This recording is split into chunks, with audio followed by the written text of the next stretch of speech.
I don't know what to do. I feel lost. This one, is different. My wife, 28F, and I, 27M, have argued before but never like this. Never to the point where I'm questioning everything. We were college sweethearts, together for nearly a decade, married for 6 years. We have a beautiful 4-year-old daughter. Our love was never perfect, but we fought for it. We overcame cultural differences and family opposition, and we built something real. She's my first love, my best friend. Or at least, she was. My wife works for a major corporation, and every year they hold a week-long retreat. This time it was in Vegas. Normally, I adjust my work schedule to join her, turning it into a much-needed getaway, just the two of us, sometimes even with our daughter. But this year was different. Our daughter struggles with severe anxiety when traveling long distances, and no matter how much we tried to prepare her, she wasn't ready. We had to choose our battles. So, I stayed behind, holding down the fort while my wife went alone. It wasn't ideal, but we made peace with it. These trips were important, not just for her career but for us. Lately, her long work hours had drained our connection, and this retreat was supposed to be a way to recharge. We even considered her skipping it, but not attending was a career risk, and she was finally making valuable connections. I supported her. At first, everything seemed fine. We had a system, regular check-ins, texts, calls. For the first day or so, she was herself. Then something shifted. She became distant. My messages went unanswered or worse, left unread. When she did reply, it was rushed, detached, like she had somewhere more important to be. Even when I reached out about serious matters, she brushed me off. I told myself she was just busy. I tried to ignore the growing unease. Then came the breaking point. Our daughter's birthday fell during the retreat, and my wife had promised a special FaceTime celebration. Our little girl was over the moon, counting down the hours. But when the time came, my wife was distracted, preoccupied with colleagues in her room after a seminar. She hesitated, almost asking for permission to break her promise. I didn't give it. I told her she could do whatever she wanted, but she'd have to explain it to our daughter. She insisted it wasn't fair, that these networking moments mattered, that the people she was with wouldn't understand if she stepped away for a family call. But what about our daughter? She promised to make it up the next day. That promise didn't stop our daughter from crying herself to sleep.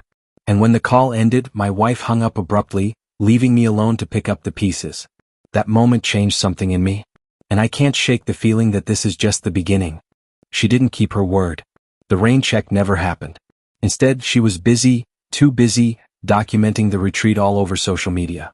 And one person kept showing up in every single post. A new hire. 23M. Practically glued to her side. In one picture, his arm was draped over her a little too comfortably. Too familiar. Too close. My stomach twisted at the sight of it. I knew this guy. He was a recent addition to my wife's department, and she had been assigned to mentor him. I never liked him. Something about him just felt off, like he didn't know where the line was. And I had proof of that. Not too long ago, in response to a simple work assignment, he had texted my wife something completely inappropriate. "You're exactly the kind of woman I need to keep me in check." When she told me about it, she just brushed it off like it was nothing. Said he was struggling to fit in at work and she felt bad for him. That's why she took him under her wing during his first retreat. That's why she spent so much time with him. I tried to ignore it. Tried to trust her. But something wasn't right. Every time I asked about her behavior, she had an excuse. She was tired. She was networking. She was busy. But I've seen her at these retreats before. This wasn't her usual exhaustion. She wasn't just tired, she was off. Then, the day before she came home, she casually mentioned a bruise on her neck. Said it was a bug bite. I didn't think much of it at first. Not until I saw it in person. The moment she stepped through the door, my stomach dropped. That wasn't a bug bite. It was a full-on hickey. She had made a big deal about it over the phone, but now she barely reacted, barely acknowledged it. Just brushed it off like it didn't matter. I wanted to call her out on it right then and there, but our daughter was in the room. So I waited. Later that night, when I finally confronted her, she doubled down. It's a bug bite. She stuck to that story even as I pushed. Even as I laid out all the reasons I didn't believe her. That's when she turned it around on me. "What exactly are you trying to say?" I didn't hold back. "I think it's a hickey. And I think you're lying to me." That's when everything exploded. She was furious, not just angry but deeply, personally offended. Infidelity has always been a sore subject for her, a wound in her family history. She accused me of using our daughter's birthday incident as an excuse to pick a fight. I told her that had nothing to do with it. This was about the mark on her neck. We went in circles. Accusations. Defenses. Silence. It ended in a deadlock. She swears it's a bug bite. But I'm not convinced. I've never doubted my wife before. Never once questioned her loyalty. But this time? This time I can't ignore the gut feeling clawing at me. The way she acted at the retreat. The way she's been since coming home, hiding behind turtlenecks, smothering our daughter and me with affection, like she's trying to make up for something. We usually talk things out. We always find a way through. But not this time. This time it feels different. And I have no idea how to move forward. I can't shake it. No matter how much I try, the feeling won't go away. She got a hickey. There's no other way around it. And the worst part? She knew exactly what it would look like. It's all too convenient. Her out-of-character behavior, her emotional distance, the way she neglected our daughter, not to mention the young, overly attached coworker who was practically glued to her side. She had to have known I'd see the photos. But what about what I couldn't see? The texts. The moments undocumented. The time spent away from the camera. And yet she didn't bother to hide it. Almost like she was confident I wouldn't question her. Or maybe she was careless. Maybe she got caught up in something she never meant to, and by the time she realized it was too late. I've been searching for any explanation that makes sense. I've even entertained the idea that maybe, just maybe, it really was just a bug bite. But the more I replay everything in my head, the less I can believe that. The comments from others only reinforce my doubts. Someone who worked in the gambling industry for nearly a decade, traveling to Vegas regularly, said they had never seen a bug anywhere near the city. What they had seen: drunken mistakes, infidelity. Another person pointed out what's been eating at me the most: her actions don't line up with innocence. Even if, by some impossible stretch, that was a bug bite, what about the rest of it? The way she ghosted our daughter? The way she coldly hung up on her while she cried? The way she dodged my messages? Then there's the affection. Sudden, overwhelming, almost forced. The kind of affection that feels more like a cover-up than genuine love. A distraction. I realized something today. I haven't had access to her phone. Not since she came back. It's not like we constantly check each other's devices. We've always had an open phone policy, but it's never been necessary. We trusted each other. But now I can't shake the feeling that if I even asked to see it, it would turn into another fight. And maybe that's what she wants. Maybe she's hoping I won't push because it'll just make things worse. The thing is, this isn't about insecurity. It's not about control. I never had a problem with her retreats before. We've always had a balanced dynamic. We both work, we both care for our daughter. But this time is different. I've been with her on these retreats. I know how she acts. I know how she interacts with her colleagues. She was off this entire trip.